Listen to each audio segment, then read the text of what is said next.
¿Qué otra leyenda más misteriosa y romántica que la de la Atlántida ha seducido desde hace generaciones la imaginación de los hombres?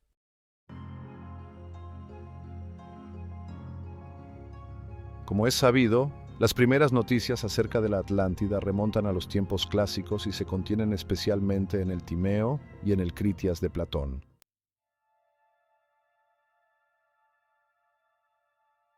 En esas noticias, poco concretas, se habla de una gran isla llamada Atlántida, más grande que Asia y Libia juntas, situada más allá de las columnas de Hércules, el estrecho de Gibraltar. Estaba habitada por un pueblo poderoso y guerrero que en cierta ocasión se puso en movimiento, invadió Europa y fue rechazado por los griegos dirigidos por los atenienses. Luego, la gran isla desapareció, tragada por las olas.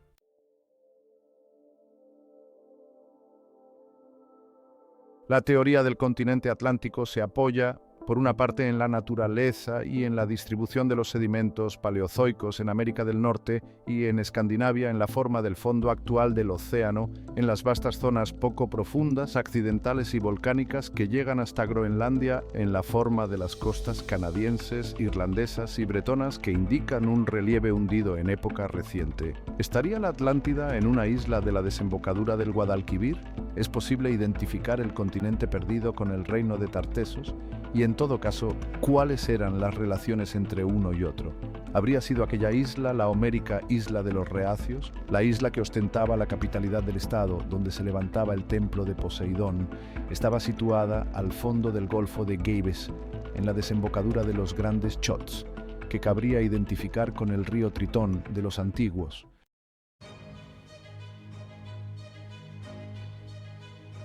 Los egipcios habrían conocido la Atlántida con el nombre de región de los árboles M, habitada por los Kujek, a los que se puede identificar con los zahueques de Heródoto y con los feacios de Homero, cuya ciudad, Sheria, habría estado en la propia isla de la Atlántida. En estos diálogos se dice lo siguiente acerca del origen y el contenido del relato sobre la Atlántida: Solón, 640 a 559 a.C.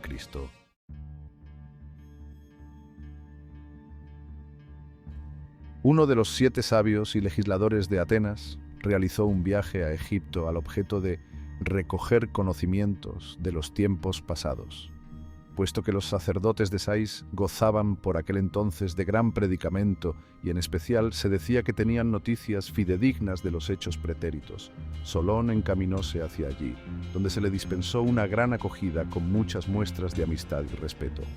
Los sacerdotes de Sais se mostraron muy bien dispuestos a revelar a Solón la historia de los tiempos pasados, tanto más cuanto que poseían un magnífico archivo de inscripciones, papiros y otros documentos recogidos a copia de años.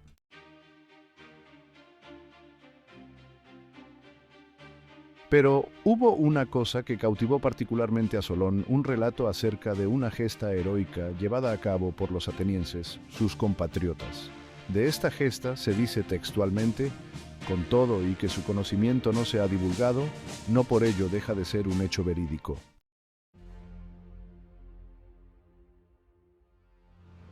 Fundándose en un antiguo documento egipcio, un anciano sacerdote de Sais explicó a Solón que hubo un tiempo en que una gran potencia marítima de los atlantes invadió Europa y Asia, bajo cuya designación los antiguos comprendían exclusivamente lo que ahora designamos como Asia Menor.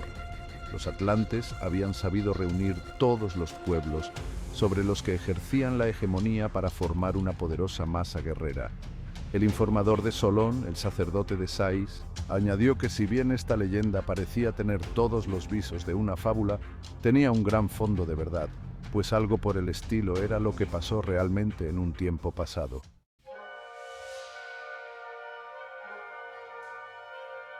Antes de que todas estas catástrofes se abatieran sobre la tierra, en esta la temperatura había sido cálida y fructífera.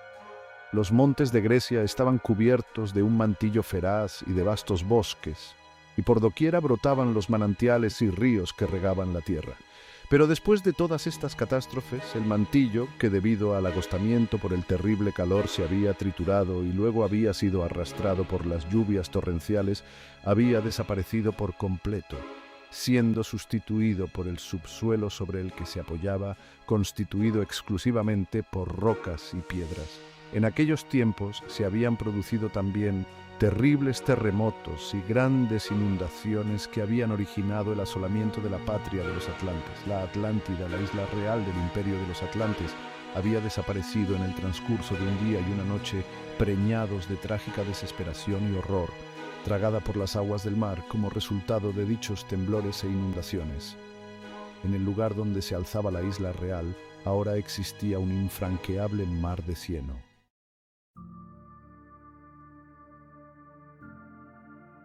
En otros pasajes del relato atlántico se dan más amplias noticias sobre el exacto emplazamiento de la isla real, sobre sus dimensiones, sobre el poderío alcanzado por el imperio de los atlantes, así como muchos otros detalles. También se dice que en la isla real Basileia, que quiere decir la real, se levantaba un castillo de los reyes del imperio atlántico y también se erguía un templo a Poseidón, el dios más poderoso de los atlantes. En aquella isla los atlantes obtenían el cobre en forma fusible y maleable y extraían de muchos lugares del suelo de su isla un producto autóctono y misterioso. El libro de ¿qué clase de materia era esta del oricalco? No se lo pudo explicar a Solón, el sacerdote egipcio, y únicamente le pudo decir que hoy día sabemos solamente el nombre de este material, pero antiguamente había sido mucho más que este mero enunciar de un nombre, pues entre la gente que lo habían conocido se le daba una importancia y un valor casi tan grande como al oro. Además del cobre, los atlantes trabajaban también el estaño en grandes cantidades. También el hierro les era familiar, pero les estaba proscrito su uso en las ceremonias y en el culto. Muchas otras particularidades se explican de la Atlántida y del reino de los atlantes. Y todos estos detalles proceden, según nos dice Platón, de las fuentes que consultó el sacerdote egipcio, viejos papiros e inscripciones que consultaba constantemente para asegurar la fidelidad y exactitud del relato.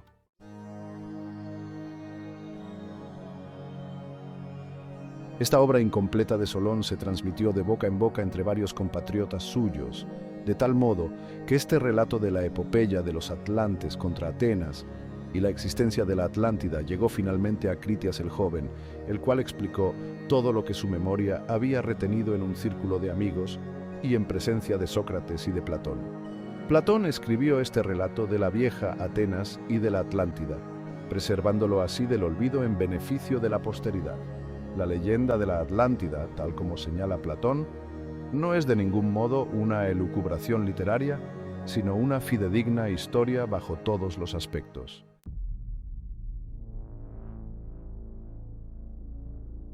Solón estuvo efectivamente en Sais. La primera y muy repetida afirmación de Platón es la siguiente. Solón, en persona, vio los papiros e inscripciones en los que estaba contenido el relato atlántico, en ocasión de su viaje a Sais en el Bajo Egipto.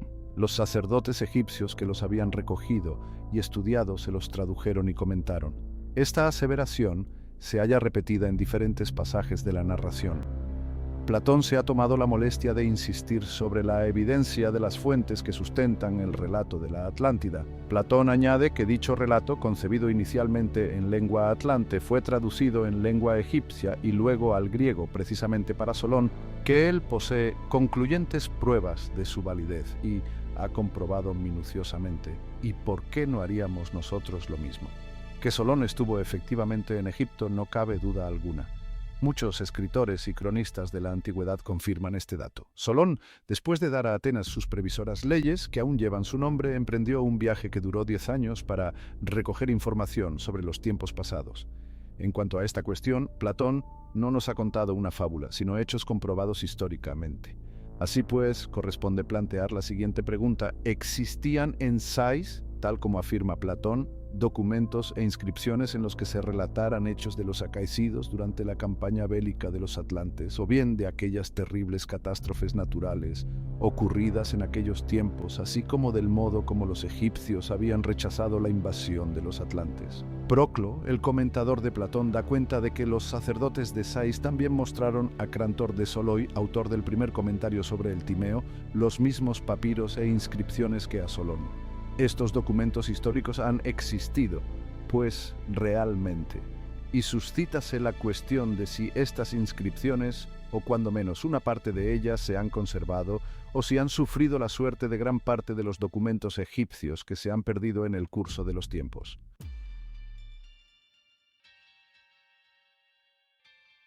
Las catástrofes naturales acaecidas alrededor del año 1200 antes de Jesucristo.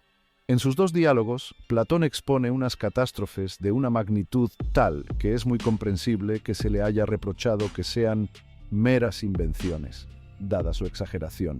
Según lo afirmado por Platón, las explicaciones que los sacerdotes de Sais dieron a Solón eran que jamás en la tierra se había visto un agostamiento semejante y que enormes incendios habían destruido grandes extensiones de tierra y de bosques. Los frecuentes rayos que habían fulgurado sobre la tierra habíanla carbonizado. Se habían producido muchos terremotos que agrietaron la superficie terrestre, provocando considerables estragos, y las fuentes y los ríos habían salido de madre. Todo esto había originado que la isla de los Atlantes fuera tragada por las aguas, pues, por último, grandes desbordamientos y poderosas lluvias torrenciales habían inundado la tierra. Estas catástrofes habían señalado el paso de una era templada y fértil a otra más dura y climáticamente menos soportable. ¿Corresponden todos estos hechos a realidades históricas? ¿Tuvieron lugar en el siglo XIII antes de nuestra era estas terribles catástrofes que asolaron de un modo general la tierra? ¿O tienen razón los que acusan a Platón de haber dejado correr su imaginación en este relato?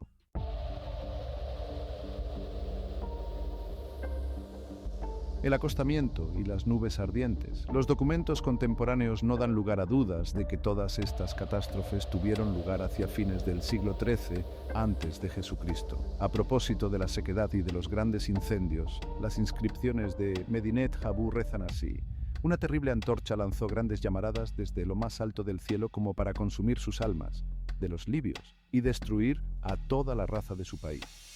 Y el propio Egipto no escapó a estos ardores y al fuego del cielo. Un testigo presencial nos dice a este propósito: puertas, muros, columnas fueron destruidos por el fuego. El cielo está trastornado.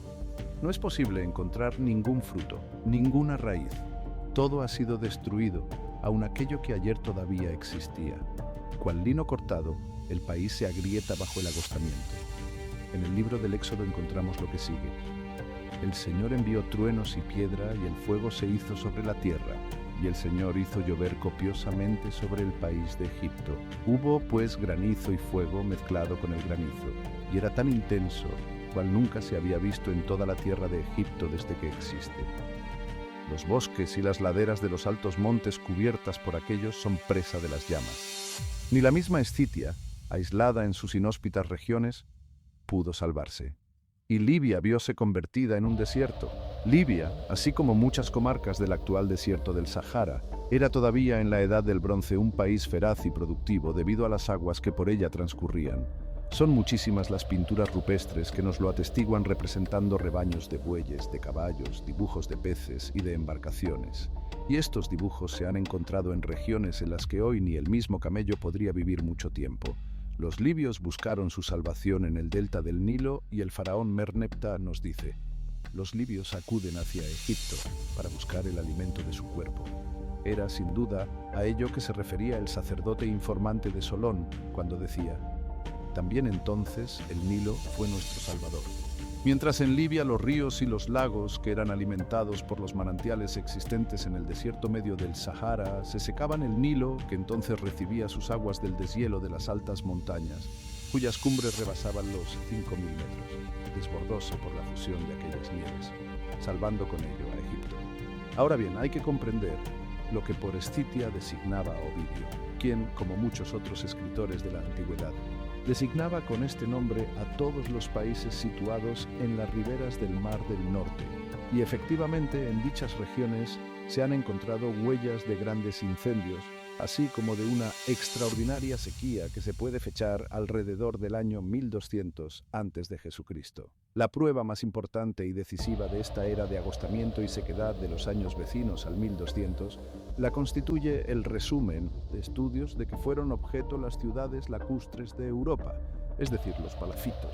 En muchísimos lagos y ríos europeos, más cerca o más lejos de la orilla, se han encontrado restos de poblados que corresponden a una fecha situada entre el año 2000 y el 1200 antes de Jesucristo. Puesto que en todas partes se descubren las mismas características en los palafitos de la Europa central y septentrional, algo tiene que haber que produzca este fenómeno único. Unas inundaciones sin precedentes que sucedieron a un período de sequedad absoluta. Los palafitos fueron un error romántico, pero son el testimonio de una catástrofe natural de enormes proporciones que desde finales del siglo XIII a.C. produjo un descenso insospechado de las aguas, al que sucedió un brusco cambio en sentido contrario en todos los ríos y lagos, como puede demostrarse mediante testimonios fehacientes. Lo que hasta entonces se consideró como un periodo climático ideal, revélase ahora como un clima catastrófico que acarreó calamidades sin precedente. Produjo el hambre sobre todos los pueblos, que llegaron incluso a la antropofagia, restos de huesos en las turberas de Buchau, hambre que puso en movimiento a la mayoría de pueblos del centro y sur de Europa y del Asia Menor, que cambió la faz del mundo antiguo y cimentó los orígenes de un nuevo mundo. Estas calamidades fueron la causa de todos los movimientos de pueblos que cambiaron la historia del mundo. El relato de Platón no es una libre creación poética, sino una historia verdadera bajo todos los aspectos.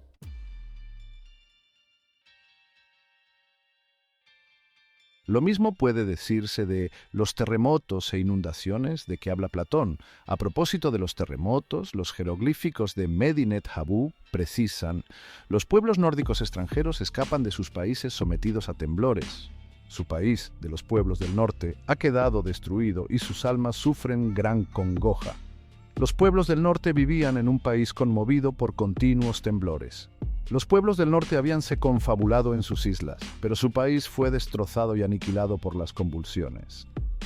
Su capital ha sido arrasada y al mismo tiempo tragada por las aguas. Los fenicios, que hacia finales del siglo XIII a.C., llegaron procedentes del oeste para instalarse en las costas del Mediterráneo. Justino, que sufrió el martirio en el año 165 de nuestra era, nos dice que los fenicios habían sido expulsados de su tierra, Asiria, por las terribles convulsiones de la tierra. Parece ser que temibles ciclones y huracanes acompañaron a estos seísmos. Por ello, dice Ramsés III, al hablar de los pueblos nórdicos y de sus islas, han sido barridos por la tempestad y el viento se las llevó. También en el Éxodo se hace alusión a esta tempestad. Primero sopló, según los detalles del Antiguo Testamento, del oeste, pero luego cambió para soplar del este. Y entonces el Señor cambió el viento, de modo que empezó a soplar muy fuerte del este. Las consecuencias de este encuentro entre poderosas masas tempestuosas del este y los incontenibles movimientos sísmicos fueron enormes olas que barrieron muchas islas y regiones próximas al litoral.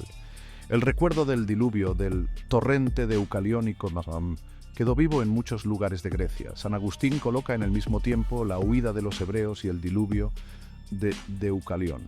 Ahora bien, es probable que las leyendas griegas relativas al diluvio de Deucalión sean reminiscencias de las poderosas convulsiones y huracanes del año 1200 a.C., que nos habla Platón en el relato acerca de la Atlántida. Pared precisa que Platón ha sabido describir acertadamente las catástrofes climatológicas de aquellos tiempos de transición que afectaron a la Tierra en aquella época. En la zona de turberas del norte de Alemania, Jonas se ha encontrado siempre con aquella curiosa zona de humidificación que, fundándose en diversas teorías científicas, hace remontar hacia el 1200 a.C., según él, la mayor parte de la formación de humus y de turba que cubren los suelos secos y los estratos de cenizas que datan de la época precedente corresponde al período del año 1200 a.C.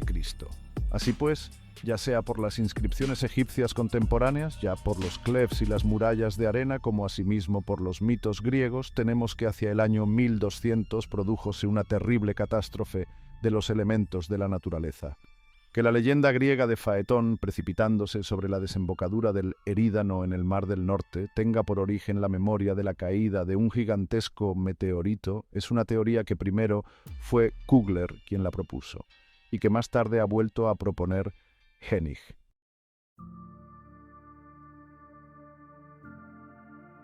Resumiendo, podemos constatar que los datos que nos propone Platón relativos a la leyenda de la Atlántida con todas las catástrofes que se abatieron sobre la Tierra hacia el año 1200 a.C. se pueden comprobar por numerosas y conocidas inscripciones, por innumerables leyendas y tradiciones más recientes de las que solo hemos dado cuenta de una parte muy pequeña, y finalmente por observaciones arqueológicas y demostraciones científicas que existen en gran abundancia. Nos vemos en el próximo video. No olvides darle like, suscribirte y compartir.